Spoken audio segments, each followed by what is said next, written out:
এখন থেকে আইফোনে ভিডিও কলে কথা বলার সময় বিব্রতকর পরিস্থিতির মুখোমুখি হবেন না নারীরা। ভিডিও কলকে আরও নিরাপদ করতে নতুন একটি সুবিধা চালু করতে যাচ্ছে অ্যাপল। এতে face time audio video calling অ্যাপে কেউ অনুপযুক্ত বা অশালীন আচরণ করলে পর্দায় চালু থাকা ভিডিও স্বয়ংক্রিয়ভাবে বন্ধ করে দেওয়া হবে। তানহাজুলের প্রতিবেদন।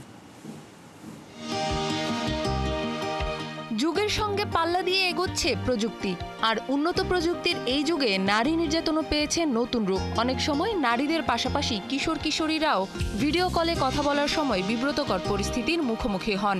এবার টেক জায়ান্ট অ্যাপল আইফোন ব্যবহারকারীদের ভিডিও কলকে আরও নিরাপদ করতে নতুন একটি সুবিধা চালু করতে যাচ্ছে। বর্তমানে iOS 26 অপারেটিং সিস্টেমের বেটা সংস্করণের সুবিধাটির কার্যকারিতা পরখ করছে প্রতিষ্ঠানটি। সুবিধাটি চালু হলে face time audio video calling অ্যাপে কেউ অনুপযুক্ত বা অশালীন আচরণ করলে পর্দায় চালু থাকা ভিডিও স্বয়ংক্রিয়ভাবে বন্ধ করে দেওয়া হবে। অ্যাপলের তথ্য বলছে, নতুন সুবিধাটি মূলত ফেস টাইম অ্যাপে ভিডিও কল পর্যবেক্ষণ করবে।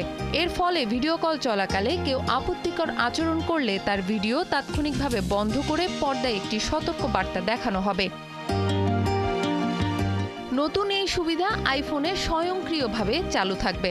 ব্যবহারকারী চাইলে সেটিংসে গিয়ে সতর্কবার্তা আসার পর কিভাবে প্রতিক্রিয়া জানাবেন তা নির্ধারণ করতে পারবেন।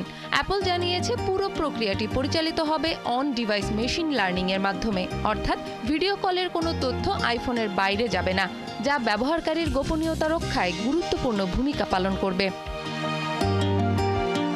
সুবিধাটি বর্তমানে iOS 26 এর বেটা সংস্করণে সীমিত পরিসরে চালু রয়েছে। এ মাসের শেষ নাগাদ সুবিধাটির পাবলিক বেটা সংস্করণ উন্মুক্ত করা হবে। এরপর iOS 26 এর চূড়ান্ত সংস্করণে এটি যুক্ত করা হতে পারে। তানহা জুলিয়া, ৭১।